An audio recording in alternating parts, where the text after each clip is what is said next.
Quack, quack, quack, quack,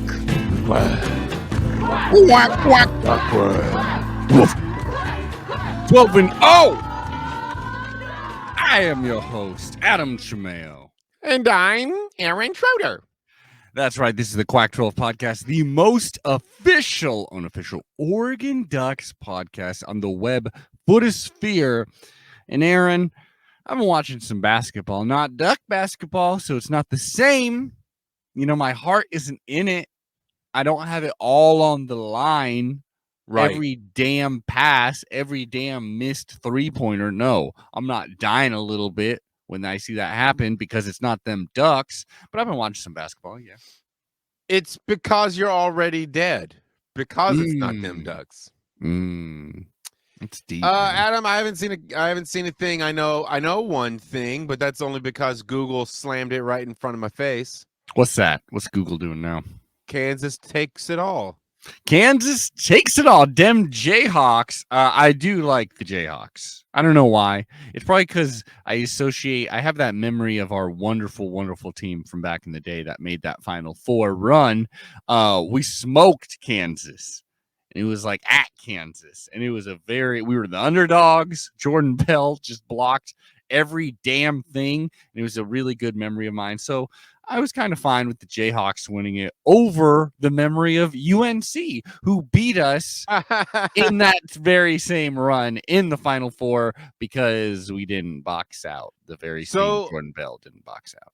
I guess you just answered my next question, which is, who was the other team? Because like I said, I only knew it was Kansas that won. UNC Tar Heels, my man. And what was fun, I mean, actually, Heels? The Tar Heels. I don't know how I feel about that name. I think that's probably got some negative connotation in the distant past. Never looked into it, but, you know, you can always just assume the worst. Yeah, might as well, right? You wouldn't think you'd want to be a Tar Heel because you'd be slow, I would assume, because it's sticking your feet to the ground almost. One day we'll play the Tar Heels and we'll have to look that up. I just don't know that I want to keep hearing. I need to look into it because I think it's good. Don't worry. Okay, cool. But I'll tell you this, my man. Hit me, baby. So the UNC Tar Heels, yes, they took on Duke, and they're ancient rivals. I mean, that is the most that's just like one of the best, if not the best, basketball rivalry of all time. Right. Certainly in college basketball, it absolutely is. And Coach K, he was retiring, you know. This is his final season. He had played, I believe this was the 100th time he, in his career, had played UNC as Duke's coach. It was the 100th game, I do believe.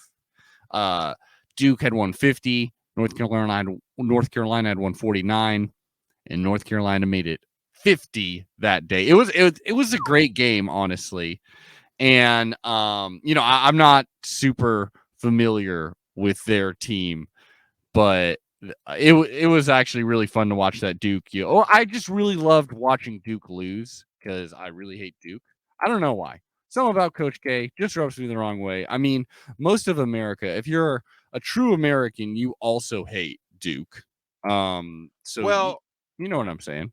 Well, right. You were saying last week it probably has something to do with the fact that they're like the Patriots, right? It's just like exactly enough is enough already. Mm-hmm. Or the Yankees. It was just the fact that like they lost to UNC. Coach K lost to UNC, you know, and which that happened in the regular season too. In his last game at home, right? UNC came in and just beat them, and actually, like. It was a really spirited game. That one ended 81-77, and Armando Bacot, I believe is his name. Bacot. I think it's Bacot. See, I really don't know this team, but I watched that dude play a couple of times. Saw him in the Final Four, saw him in the championship game. He was injured, I believe, against Duke, but he really like gave it his all. And in the championship game, he was like, looked like freaking 20%. But he still played crucial minutes.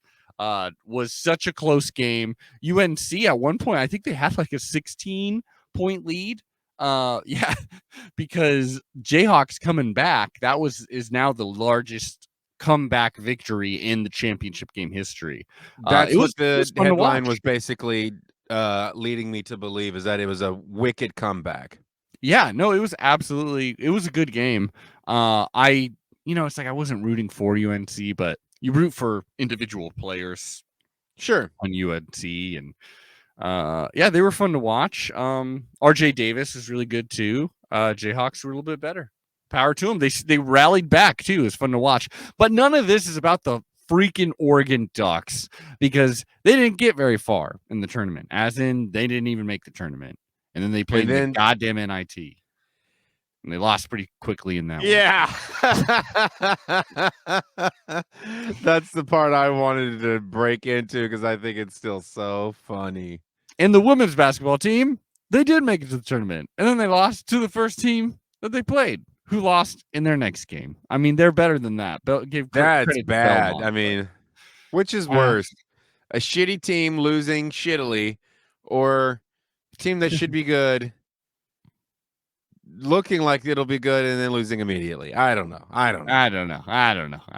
Well, actually, that's kind of what we're getting into here, because we're about to break that one down and find out, huh? Yeah, hopefully answer that question. But before then, let's get into the business here, because we had a little bracket tournament here, right?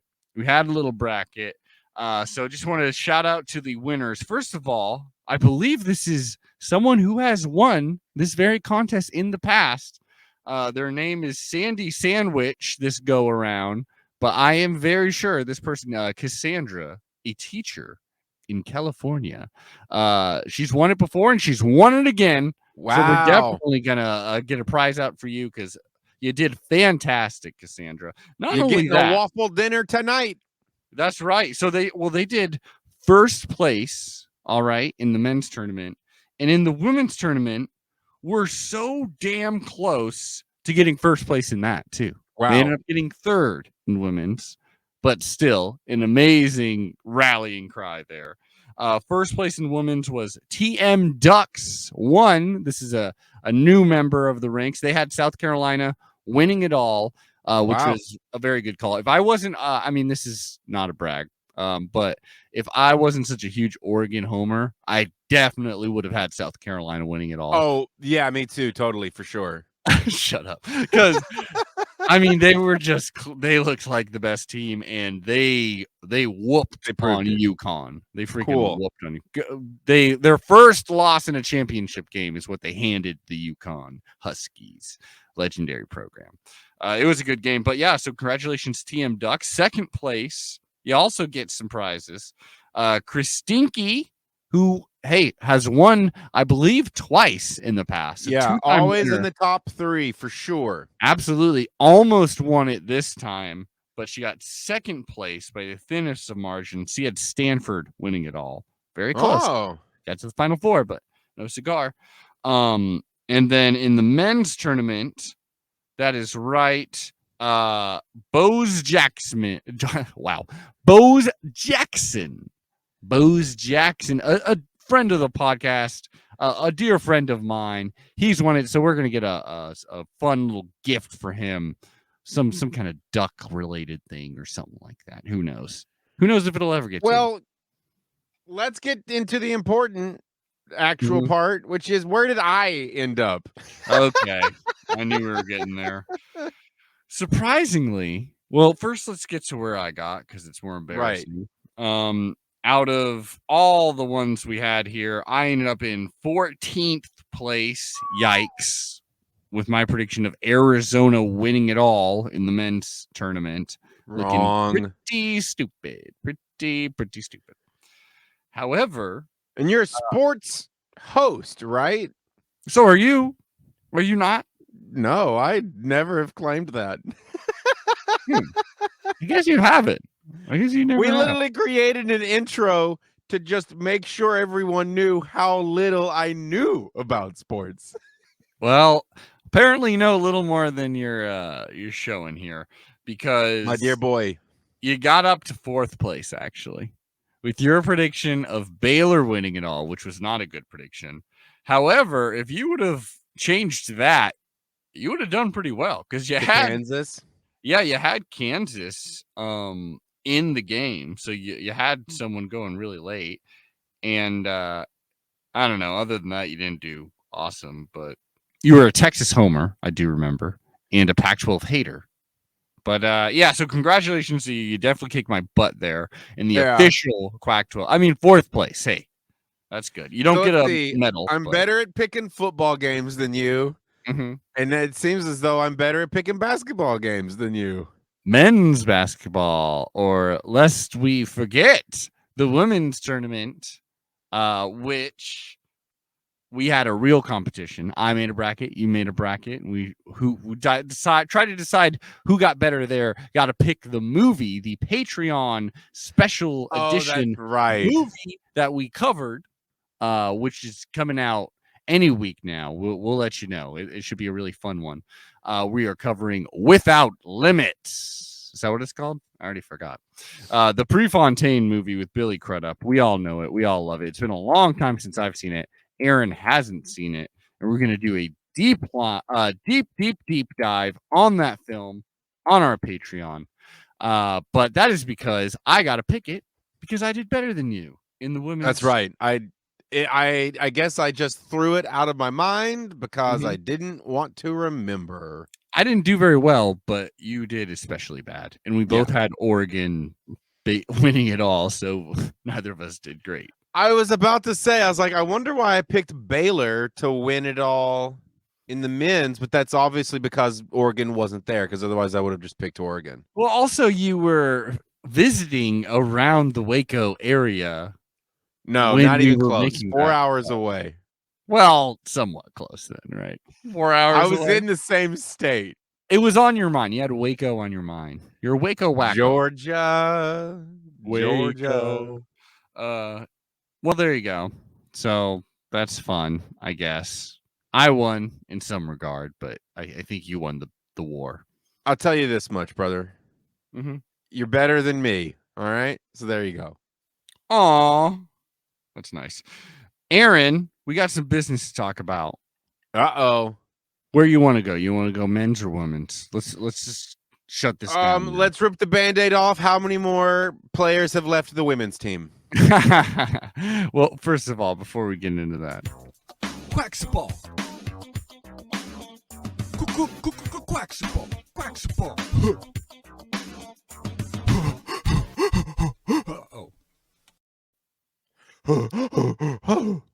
That's right. It's Quacksball, y'all. The women's basketball team. We've talked about them, ad nauseum. Was kind of a letdown of a season.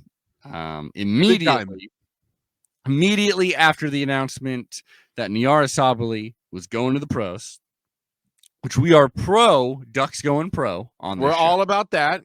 Absolutely. We're all about Ducks going pro, and we're all about that dro, if you know what I'm talking about. Some people know that slang. Some people know what I'm saying. Very Bay Area of you, bro. Hey, that's me. I'm not a Stanford fan. So we've talked about the women's basketball team quite a bit. Yep. We don't want to beat a horse that's already dead. I mean, you got to catch the damn horse because it's obviously ran away from the stable. That's right, because Nyara Sabally, she's going pro. And very shortly after that, we had the announcement of our promising big woman here, Kylie Watson.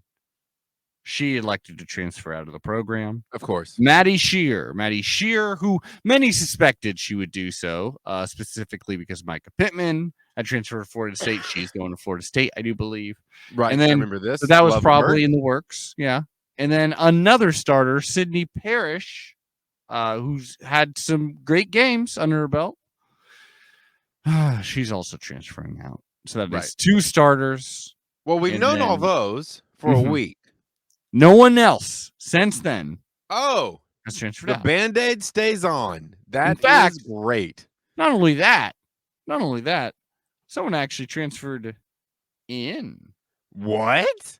How is that possible? We're terrible. Why would anyone come? We are not. Okay, hold on. Hold your horse. I actually want to get into this, all right? Break it up, baby. Really looking, just even looking at the schedule, right? Like I was looking through this thing. We went 20-12. That's damn good. Not great, but certainly not terrible. Not terrible. It's damn good. It's not great. It's damn good. It's way over 500. That's Strong that's effort. a low benchmark, but yeah. 11 Tell you and this, 6. it's damn good for a team whose coach never stands up except for apparently one game. 11 and 6 in conference play in one of the toughest conferences in all That's the over land. 50% as well. That's good. And then 6 and 5 on the road. I think that is what That really hurt us. sucks. But 12 and 3 at home.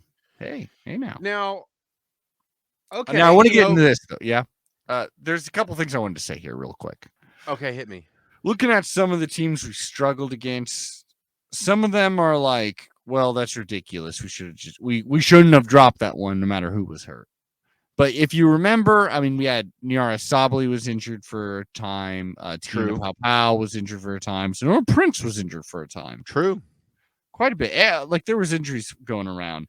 We played against number 1 South Carolina, I believe without Sabali, and lost 63-80. That's not a great score, but we lost to the team that won it all, like truly a fabulous team. We lost to South Florida shortly after that. Not as good of a team. We lost to Kansas State is one of our losses. Then, though, we lost to number 2 Stanford by 12 points by just kind of blowing what was a close game for quite a bit. Stanford is a Final Four team. We beat number 7 Arizona, at the time number 7. Again, a team that was very competitive. We beat UConn, a Final Four team. We lost to Arizona. Obviously, they were a good team for long stretches. ASU, we lost to them. That one really sucked. We lost to the Beavers. These are not losses that inspire much. However, again, we barely lost to Stanford the second time we played them. We lost by only 4 points. That's a Final Four team. Lost to Colorado in double overtime. Lost to Utah. That one sucks. I almost forgot that one. Yeah. And then we lost to Belmont, a good team. But so I don't know. Just looking at all those L's, it doesn't make me feel better.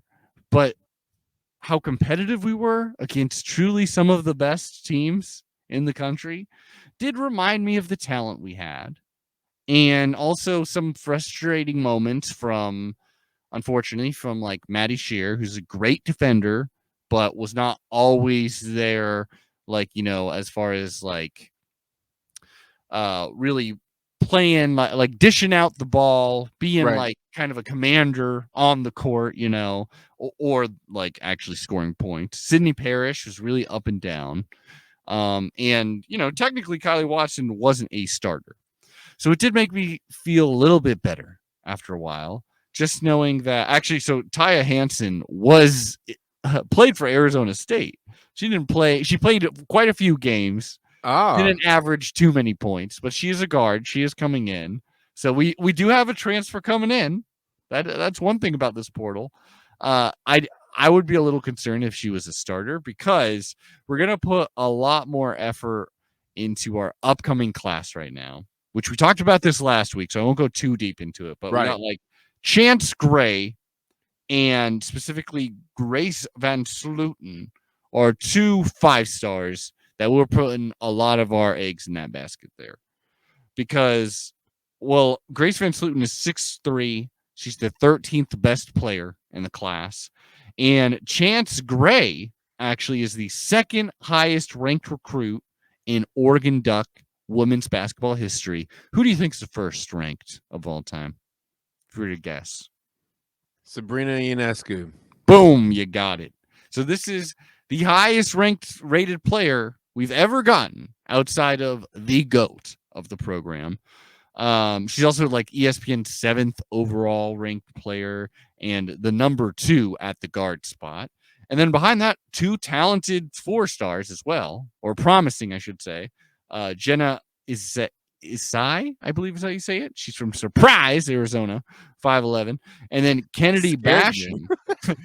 Kennedy Basham, who's from Phoenix, Arizona. She's 6'7", and I believe we may be on dunk watch there. We'll see. Really? I've heard there's been some dunks in that lineup. Yeah, And if I can make one more point. That's about hit me. One more point of just a little bit of like, I'm not saying this to be overly optimistic.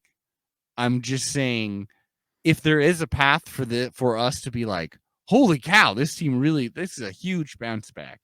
This is how it's going to happen. I think this is going to be like why we shouldn't freak out too much per se. However, if we see a mirror season as we did these last 2 seasons, then I'm just going panic button, panic button, panic button. But the players that we're really going to look back that haven't transferred out as of now, that I think really show a lot of promise. There's quite a few actually, but Elise Hurst, who transferred last season to play for us, and actually when Pow Pow was out, she really started and was our best 3-point shooter technically, though she didn't shoot a whole lot. I think that could play a lot, and she's got a lot of experience. Taylor Bigby is a freshman guard, 6'1". She didn't play much at all last season, if at all, actually. But I think she's definitely someone that Kelly Graves, if Kelly Graves is good at developing players, which I'm not sure if we know if that's true or not, honestly. But if he is, then maybe, she can be someone that really pops out. Andrew Rogers is still here. She had an up and down season, but I think she's also she is really talented, and maybe another year in this system. I don't know. I feel like there's a lot of upside with her, as well as Filipina Che, just because of the mere size of Filipina Che. It's just been amazing. And then Shania Pinto has been really fun to watch. I don't know if she's going to get more minutes per se, but I just like the minutes I saw from her last. So if some of these players really just stepped up and we had a solid starting 5, and basically it kind of comes down to, and if Pow Pow or another guard can consistently hit a 3, then I think we got something here. I'm feeling a little optimistic.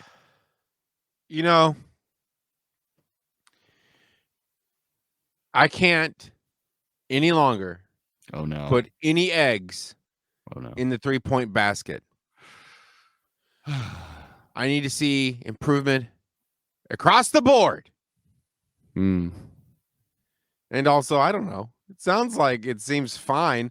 If you would, once you're doing that really good thing that a high school coach will do to the parents of the football team, where when all the parents are mad that the team didn't go to state, the coach has to have a PTA meeting where he goes up in front of them and he shows them the breakdown of how great they really did do, even though they had a piss poor season. Even though they're terrible, it's but look look at this. But that being said, there are other sports in which this kind of breakdown of how things work out shows off that there truly is no real negative side. It's just, it wasn't the blowout amazing thing that we've become accustomed to wanting out of the team. Out of the UNESCO years. I mean, the greatest. So, yeah, exactly. So I think you're probably onto something here. I think next year is going to be a bang up season. But let me ask you this. Was the play what's her name? India Rogers. Is she from Arizona? Where is she born? I know she transferred from USC. Let me look her up. Okay. Why? What are you trying to build here? I thought we had a transfer come in from Arizona. And I was going to say we got to get them out of there. You're back on your anti. Well, actually, she's from. Hey! No bad talking. No bad talking. India Rogers. She's from Dallas, Texas, man. Oh, greatest player of all time for sure. Number 1 best. I could have gone to TCU, which is the worst school in the whole world, but she chose us, and so she to me is the GOAT now officially. Okay. I don't know why I feel that way, but I do.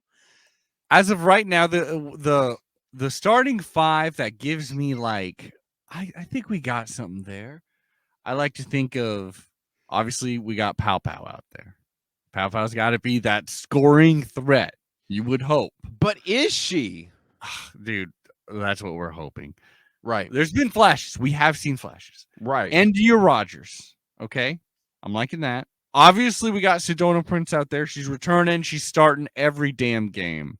Amen. Hopefully just being spelled by Filipina Che and Kennedy Basham and such, but I think playing even more minutes. She was pretty damn fun to watch.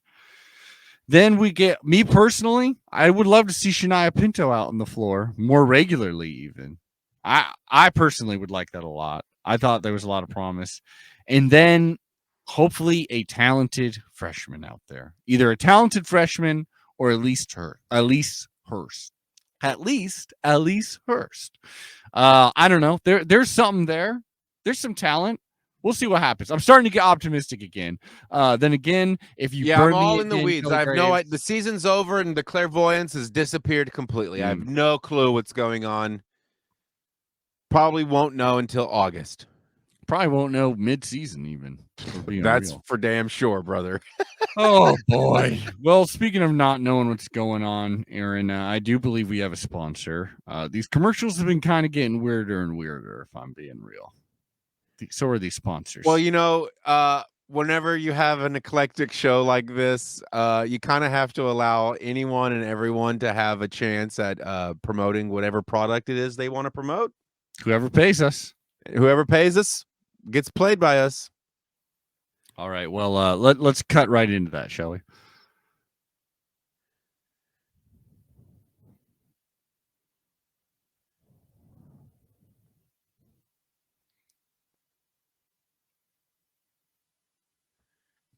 I thought there was music. I want to wait. I'm going to wait to play the music once you say it, I think. It'll be good. So how about pretend you're working out right now. I got it. Okay. All right. I got you, brother.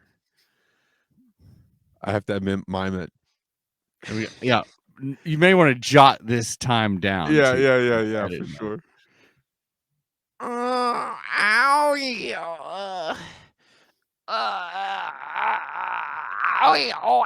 my Achilles. Ow. Hey there, weakling. Oh, hi. I don't like watching little shrimps like you take up space in my workstation. That's what I call my gym. That's right. I'm sorry, mister. I'll go hit the showers. I hurt my Achilles. How about instead of hitting the showers, you hit this new supplement? That is right, the Quack 12 podcast. Oh, You want to start? tell me all about it. First of all, never interrupt me again. You want to be Sorry. a big, I studly won't man do it like me. again. You're seriously doing it right now, actually. If you want to be big, strong, and studly like me, every day you need to listen to the one and only Oregon Ducks podcast, the Quack 12 podcast. You listen to this 10 hours a day, and you'll be looking, ooh, so ripped. More ripped than a paper bag in a shredding factory. That's right. Oh, let me see. Oh, yeah. I feel amazing already. You want to do arm wrestling? Yeah, I'm gonna rip off your arm, bro. I doubt it. Let's try it out. Let's try it. It's like the fly. It's like the scene in the fly. Yeah, I'm so strong now because of the Quack 12 podcast. Oh, I'd be more upset if I wasn't so impressed. Thanks, brother. Yeah, I don't know if I like those commercials, man. I don't think that product's gonna sell very well. It didn't convey the point of what they were trying to say. You know? I think they were trying to get people to go to a website. What website? I think they sent us some extra ad read because that commercial was so bad. They knew they were going to have to double back and figure it out. Yeah. It says here, Quack 12 podcast, the world's best Oregon Ducks podcast. It makes a really sweaty kind of like pitch to go to their Patreon, go to quack12podcast.com where you can then locate their Patreon for $5. Actually, this sounds pretty cool. For $5 a month, a measly $5 a month, you can get bonus material. I'm talking hours and hours and hours, it says here underlined, of Oregon Ducks history and awesome episodes, including stuff like Duck D&D. Wow, that sounds really cool. I wouldn't want to miss out on that. It says there's also a time travel series in which the two hosts, Adam and Aaron, cool names, go back to each individual Oregon football season and review the season from that year. That's very cool. I gotta say, it is odd that there seems to be copy of all that, but yet it never made it into the commercial. They really should. What's the point of the commercial if you got to read this whole fucking thing afterwards? That's what I'll be asking the producers when we're done. Well, good luck. As long as we get that Skrilla, am I right? And speaking of Skrilla, if you don't have any Skrilla means money, then you can go to the Apple Podcast, site. Apple Podcast, I think is what it's called, right? It's an app. Yeah, whatever. Go online. Go to Apple, all right? And then you give us 5 stars. You go to Quackville Podcast page. You give us 5 stars. I'm going there right now. Good. Then it's a good ad. Aaron. We did. Yeah, I'm going to go to the website Apple Podcast right now. All right. Aaron, back to Quackball. Quack, quack. Now I want to complain about the men's basketball team. That's what this episode basically is. It's just we're going to complain about one team and the other. But not really. I'm actually feeling a little optimistic about this one too. So we got the Oregon's men's basketball team, 20-15 overall, 11-9 in conference play, 12-5 at Matt Knight, 6-6 away. However, there's some pretty epic away games in that stretch, including 2 top 5 wins and a near upset of the Arizona Wildcats, who were ranked, what were they, 1 or 2 or something like that? Kind of forget, blanked it out of my memory because we almost had him though. Yep, Eric Williams Jr., as we said, it's not quite like he's transferred. He's got 1 foot in the portal, 1 foot in the pros. You know, he's testing the NBA waters, but he has announced that he would still be open to playing at other schools, but not Oregon. He wants to try something else out. That is a bit of a bummer because he's been around here for a long time and he was really good last season. Talk about insult to injury, because it's like, I'm fine with just transferring to another school or going to the NBA. But to say I want to go to the NBA, or I'll also go to a different school, but fuck this one school, I'm kind of like, well, don't let the door hit you where the good Lord split you, bro. Oh my. Yeah, I mean, he actually was he was one of my favorite players this last season. I think he's got a bad attitude. Well, no. That being said, yeah, we didn't start him. You know, like he was averaging 26. Maybe it's because of his bad attitude. No, he was averaging 26 minutes per game. He can go out there and he can average near 40 on the right team and be a real star. I thought he was. I just want to point out one more time. What's that? I did not watch but maybe 1 game of basketball all season. So anyone you don't know who's what being you're mad at me talking for about. my shit talking, it's literally out of my butthole. To be fair, it is shit talking the Oregon Ducks on an Oregon Ducks podcast, which seems to be your job here. Eric, he had 33 games played, 11 games started. When we kind of went smaller, it seems like 8.4 points per game, 4.6 rebounds per game. He had that game winner against Oregon State, I do remember. Overall, he was good. 0.35, 35% from the 3-point line. I don't know that those are good enough numbers to get into the NBA, is it? It's not even the numbers, it's more just like the measurables. It is the numbers, but it's a lot about just like, well, first of all, we already got something in mind if you're right or not for the NBA. I don't really think it's a stretch. That's why he's being like, especially because he's been around the program for a while as a redshirt senior. So like usually they're already like, not sure if we want to take someone who has this much mileage. I hope you got a degree, brother, because you're going to be I'm a sure dentist. he did. I'm sure he did. Well, Good. good for him. He'd be a great dentist. Yeah. Then this was tough. This is even harder, I think. Frank Kepnong, throw it down, big man, as he is known by Bill Walton. Frank Kepnong, who was known for really lighting up the crowd, for being super invested in every single damn game he played for the Ducks, and for really sparking a lot of energy in some down times, including signing up to be a Duck when he was like, I think he was here when he was like 17 or something like that. Wow. He reclassified, got here super early. Unfortunately, that beloved big man is transferring out. This has to be because of playing time. I truly think so. He averaged 14.6 minutes per game. He started but 5 games, though he did play 35 games. So it's played every game. Don't blame him. I don't blame him. Yeah, go get your starting time. Yeah. I mean, look, when you come onto the Oregon Ducks squad, you kind of expect or assume you're gonna be in the big dance. Or wait, is that just the main game? You're at least gonna be in the tournament. So to not even get into the tournament, I wouldn't be at all offended if every single player walked away. I'd be like, makes sense. We didn't even get to the one place you expect us to always get to. I get you. Well, we'll see what happens.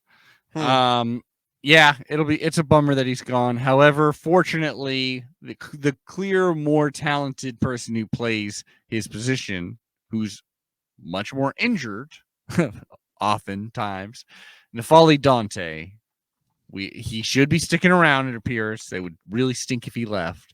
And we also got Nate Biddle, who's a promising giant white man, Nate Biddle. So we're not screwed there anyways.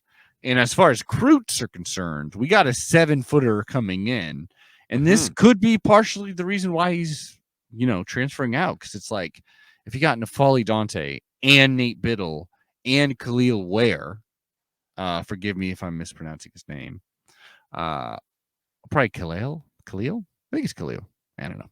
Khalil Whale from North Little Rock, Arkansas. You ever been there, Aaron? Of course. Little Rock is like the jams for Arkansas. Okay. Well, that's honestly, for realsies, one of the best house shows I ever played was this Punk House in Little Rock. I mean, we partied hearty. Great time. Partied hearty. This was like 15 years ago. It was an epic, that was maybe 12 years ago. Yeah, great scene. Good people. Nice. Well, Ware is coming from around there, and I think you would have noticed if he was at this party, considering he's 7 feet tall. But 5-star center. Well, 5-star coming in. 10 years ago, he would have been 8. So I don't think he would have been there. But maybe. He would have been like a 6 foot tall 8-year-old, though. Yeah. And then we also got Dior Johnson from Southern Cal Academy. Okay. So yeah, California player coming in. He's a 6'3", 5-star point guard. Like, that's the thing, dude. Dana Altman recruits with the best of them. He is nuts, and it's kind of nice that he's. At this point, I don't even know if I would rather have a transfer or a freshman. I mean, the best part is a really good blend. Obviously, we got Tyrone Williams coming in. He's from Denison, Texas. You ever been to Denison, Texas? You sure it's not Dickinson? I think it's DENI from Grayson County College. Nuh-uh. Got nothing. Okay. It's the first Texas town I don't know. That's the first place, period, that you haven't been to personally that I've mentioned on this. Tyrone Williams, he's coming for 6'5", 200 pounds, 3-star shooting guard. And then we got Brennan Rigsby, who's coming from wow, there you go, Niceville, Florida. Northwest, he's transferring over from State College, 6'3", 180 point guard. So we got some good promising recruits there. Dana Altman's going to do his magic. We're going to have some fun players coming in through the portal. The real question is, how many of these players are staying? Hopefully Will Richardson, he missed those vital games, those games that really would have defined his career if he could have shown up fully. Those final games due to mono. Mono can be a real bitch, Right, I remember that. And the makeout disease. Yeah, basically kissing disease, what it's known as. Yeah. And it comes down to does he really want to attempt to go in the NBA kind of on reputation alone and see if someone wants to take a shot at him, or if he could perform really well in the summer leagues? Or does he want to give this one more go, see if he can really come and make some name, make some noise, try to get this bad boy in the tourney, make a deep run, then see if how I was him, I would just pick which one was going to guarantee me some cash. Because now that we're playing a money game, I might stick around just to get that cash if I know that the NBA isn't a great option. I don't know if this is the thing. I think Oregon pretty soon, if he decided to come back, I think they're going to pay. They get him an NIL deal somehow, and there would be some money coming his way. I don't think there's guaranteed money for him in the NBA, but that's what I'm saying. He could go pro somewhere in the world and they would pay him. But then that comes to a whole bunch of life decisions and stuff like that. And it's also are you really going to go to Russia to play basketball right now? Yeah, some shit like that, Also, have you heard this shit about how the North Korea guy has changed the rules of basketball to where there's 4-pointers? Ooh. And I think in the last amount of time in a game, the scores are worth more. He messed with it a bit, and I'm kind of sounds like a more exciting version of basketball. By the North Korean guy, Kim Jong-un is who we're referring to, yes? Yeah, a real piece of shit, but interesting take on basketball. Maybe Dennis Rodman, our ambassador to North Korea. Oh, boy. Maybe he got in his ear and it's I've always had these ideas. He's a little... maybe Dennis Rodman was what if every rebound is 1 point? Interesting, right? It makes you fight a lot harder for that fucking ball. I heard someone on a really good podcast. I don't really want. I guess I'll shout them out, but they're infinitely more popular than us, so I feel weird shouting them out. No Dunks is a very good podcast on NBA basketball from The Athletic. They quoted somebody who said something pretty funny, but a little thought provoking. I thought this was a very Aaron way of looking at basketball or sports in general. He said rebounding is an overrated statistic, right? Because so many people are you got to rebound because it's either the second chance points or it's taking away a opportunity against the opposing team. But he says rebounding is a very overrated statistic.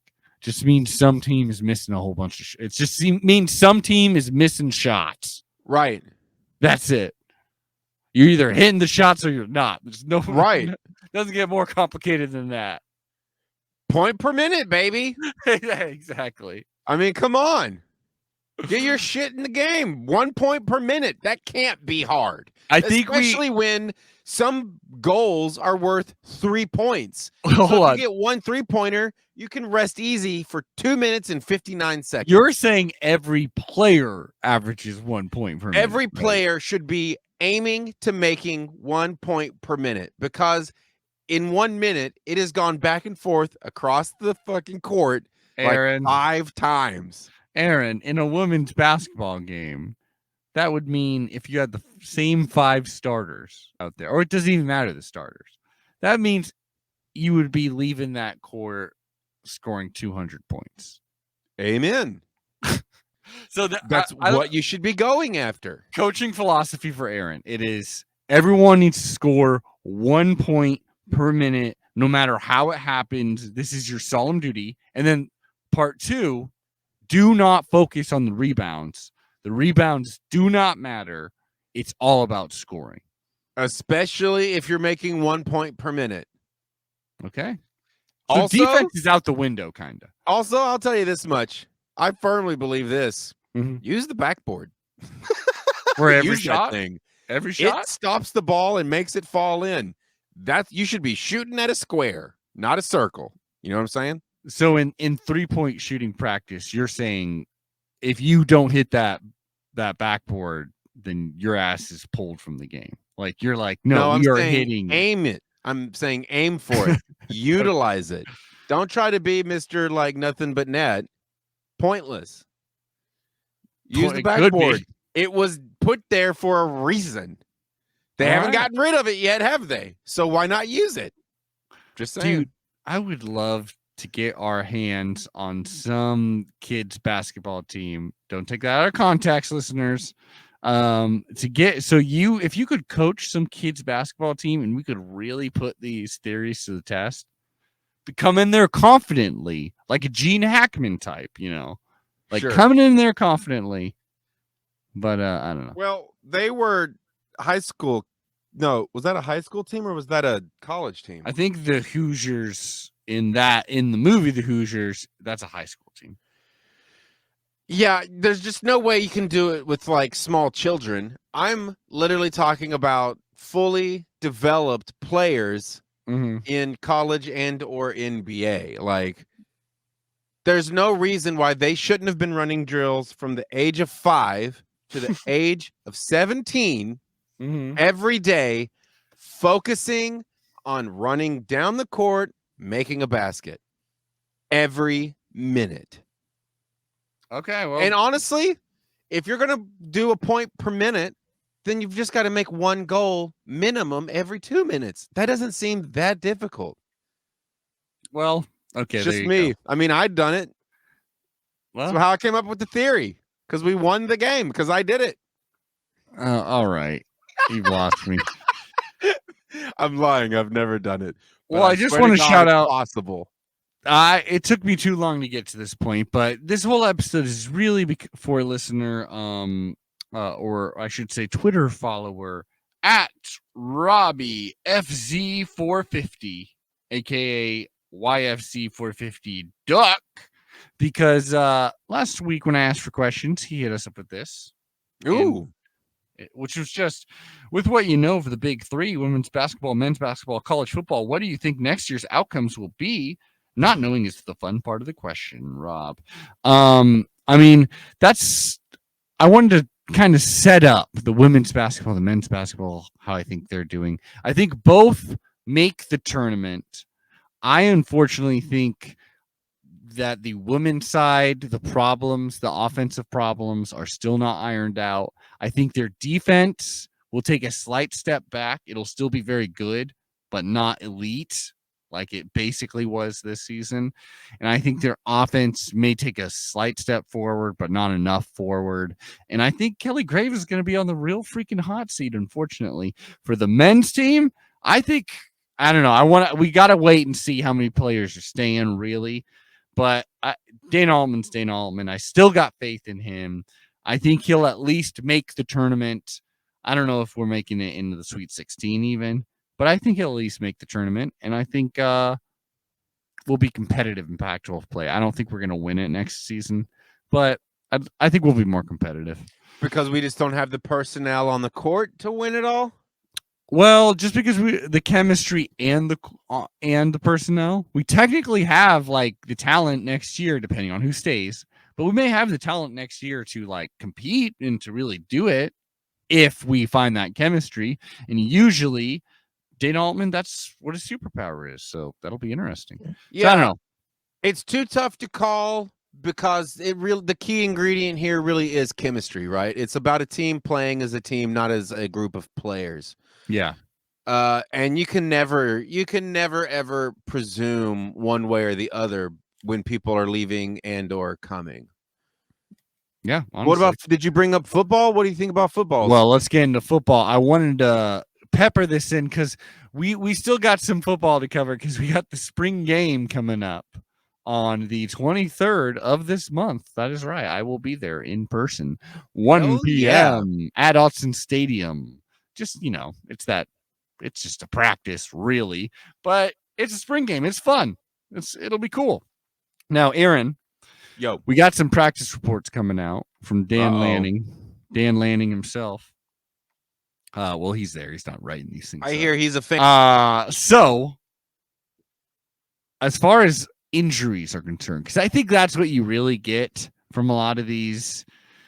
We just don't know what Dan Lanning's Ducks are gonna look like. All right, we don't really DLD.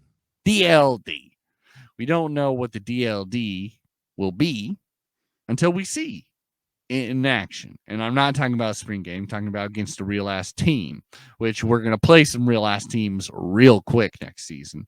But as far as injuries are concerned, Justin Flo, the 5-star linebacker who, made an amazing play in the one game he played, but he got injured and missed the whole season. He's limited right now, as is Keon Ware Hudson, as is Damon David, sorry. As is Brandon Dorless. Brandon Dorless is going to play a crucial role. I think we're like that. We need him healthy. And so it's, in a way, it's good he's sitting out.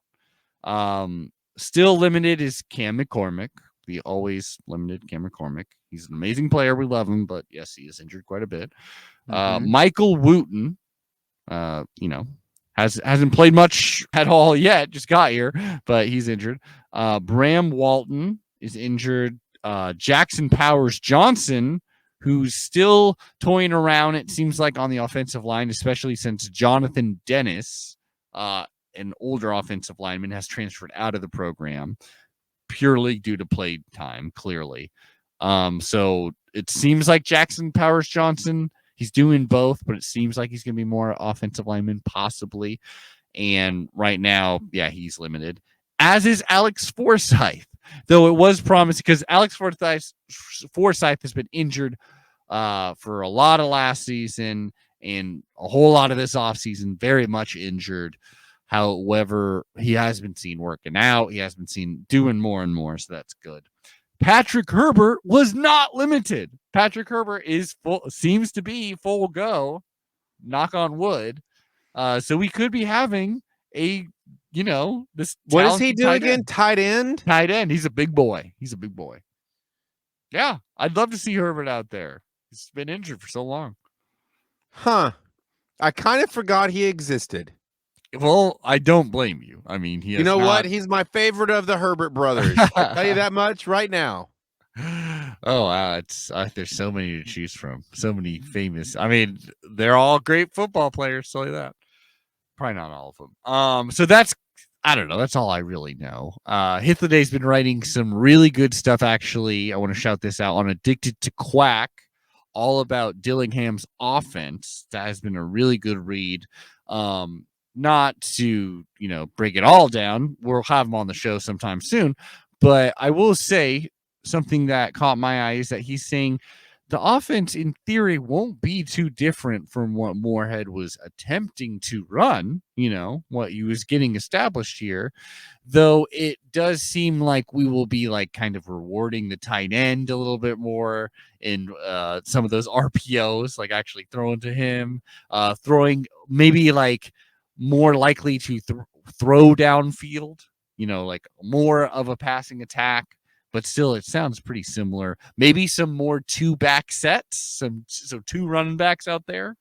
That should be fun to watch. This is based off of what Hith has watched in old footage of Lanning's from more like of Dillingham, Coach Kenny Dillingham, but that is he was a lot of QB coach, you know what I mean, or the OC, but under Norvell, who is very much running stuff as well. So it's kind of like, how much of this is going to be him? How much of this is going to be like, who he was, or how much is Lanning going to say? So it's like, we still don't really know because, Dillingham's a young ass dude and doesn't have a long OC career.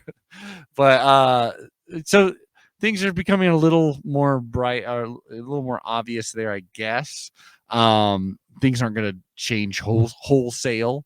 Also, though, Lanning has said like he does want to go under center at times, if the occasion calls for it, which is something that some fans have flipped out over when you're 4th and inches, and you got you got Justin Herbert, giant, QB and a good O-line, and you don't just put him under center and just pick up those inches sometimes.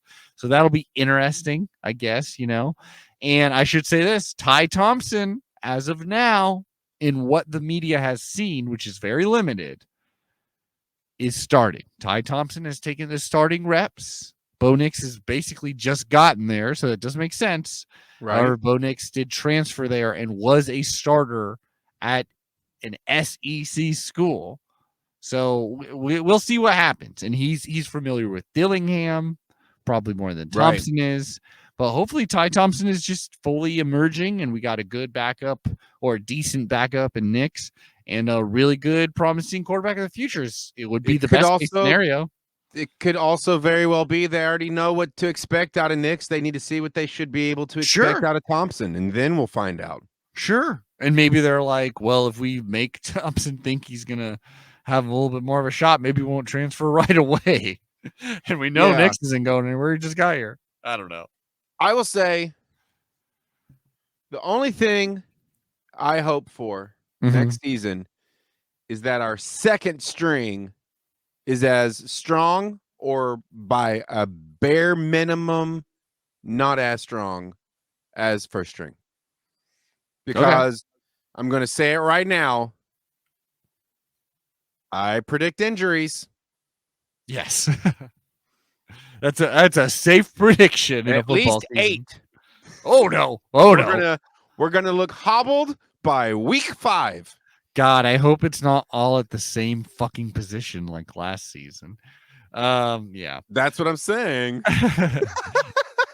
Well, there's nothing you can do if there's 8 injuries in the same position. You go like, well, we weren't meant to play football this season. Bye, everybody.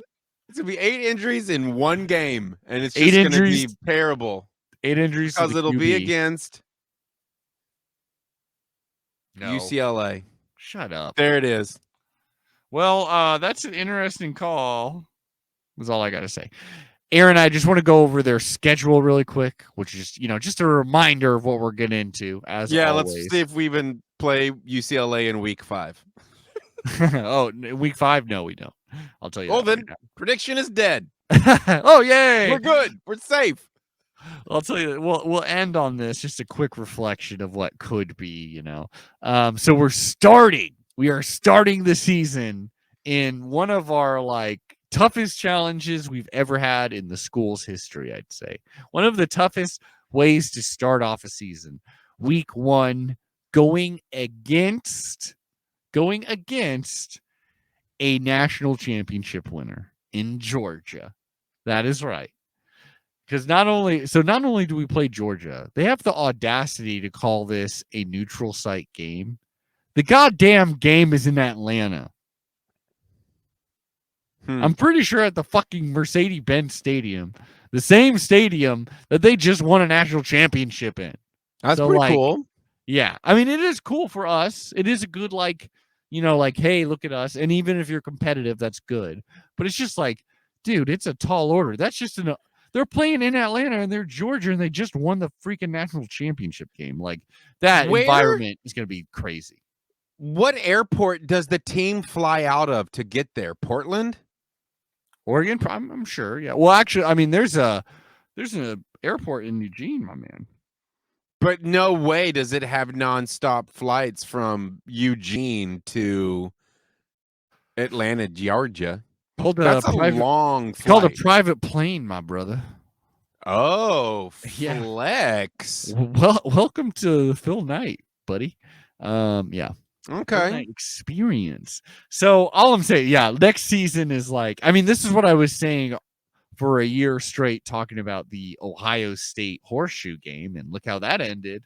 I never thought we would win that game, and we won that in that terrible environment. So now, while they could say with some form of predilection that it's a neutral site, which debatable, it's not. it cannot be said that it's going to be a neutral game, because we're the ones who are going to have to travel 8 hours by air, 3 hours into the future.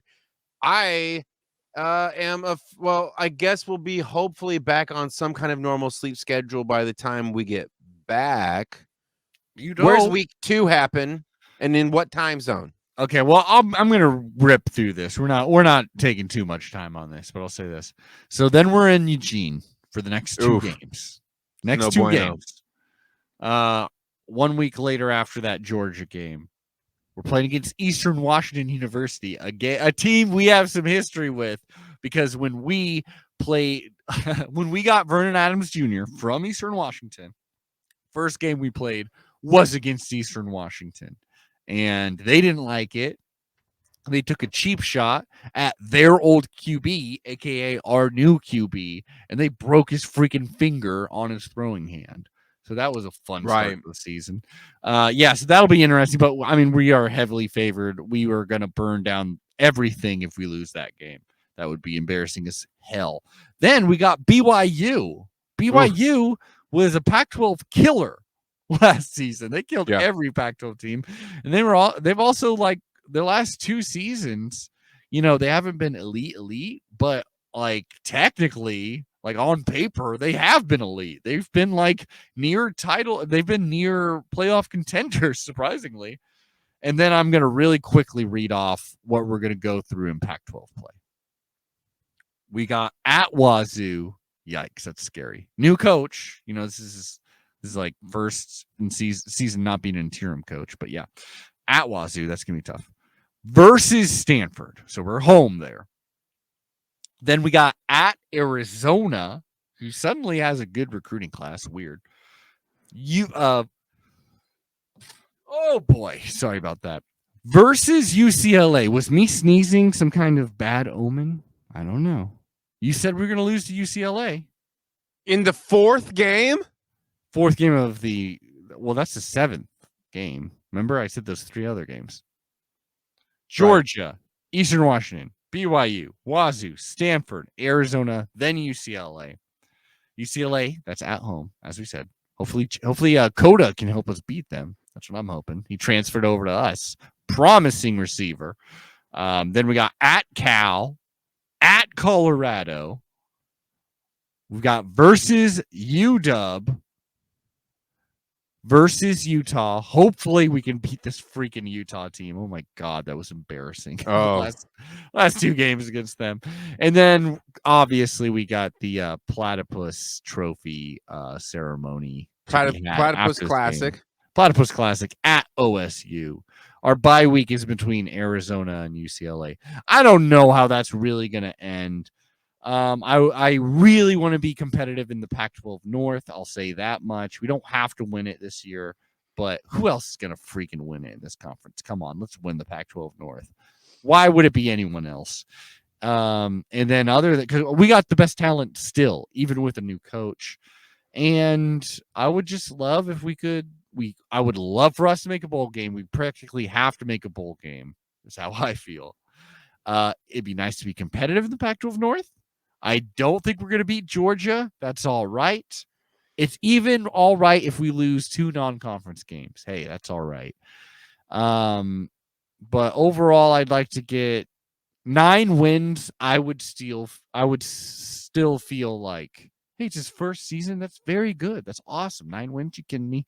8 wins. I don't know. I feel like that's going to be a whole lot of me being like, it's everyone take a step back from that ledge, Duck fans. It's all right. It's all right. I wouldn't feel wonderful about 8-4. 9-3 is where I'm feeling we're going to be at, and hopefully a bowl win. Who knows? Aaron? No. No? I think you're wrong. What do you mean? It's 11-1 season all day, baby. Oh! Oh! Come on. Oh! Who are we losing Newsflash. We beat Georgia. Oh! We lose against Eastern Washington. Oh, And that's the loss. oh my God. Oh my And God. then, because of that, they won't let us go to the national championship, my Not the dear boy. Because national they're championship. out to get us. Mm. Also, just want to let everybody know, I'm anti-Arizona until day 1 of next season, in which they will be welcomed back into my loving embrace. So if anyone has any ideas of who I should be anti for next season, write in via Twitter. Let me know your reasons why. I'll pontificate upon them, and I will make a choice. Oh, there you go. I love it. We're connecting through hate. And that's really what this podcast is about. Listeners, y'all been great. At Quack12 Podcast on Twitter. Obviously, we got our Patreon. You can find that through quack12podcast.com. Leave us 5 stars on Apple Podcasts. And we love you, babies. We love you so much. Now, we should say this. Coming up, our future schedule here, we got the Patreon preview series. That's right. The PPS is coming your way. We got special unlocked episodes coming on the free main feed that you are listening to right now. We got special episodes coming out. Consider them a little gift from us to you from the Patreon. Just a little taster. Get you a little hook to it. A lot of fun stuff we've been doing over there. Obviously, you can help donate there. You can help us by donating there. It helps us a lot. But yeah, we wanted to reward you all. We've seen a big uptick in listeners even now in the off season, which makes no sense, but whatever. Yeah, so even we're with gonna, my loud mouth, amazing. yeah, it's amazing. They love you, baby. Yeah, so look out for that. We're gonna have some fun stuff and posting some new shit on the Patreon as well. We love you. Go Ducks. We're winning 3 national championships. I just answered the question. We're winning a women's basketball championship. We're winning a men's basketball national championship. And then we're winning the fucking natty on top of a Heisman for my man. Oh, I don't know. Seven McGee. Seven McGee's winning the Heisman. You heard it here first, folks. I think Baby Herbs is getting it. Sure. Patrick Herbert. First double Heisman from the same team. They couldn't decide, so they just fucking do a tie. Break it down one time, big man. Go Ducks! R.I.P. Frank Kepnong. We love you.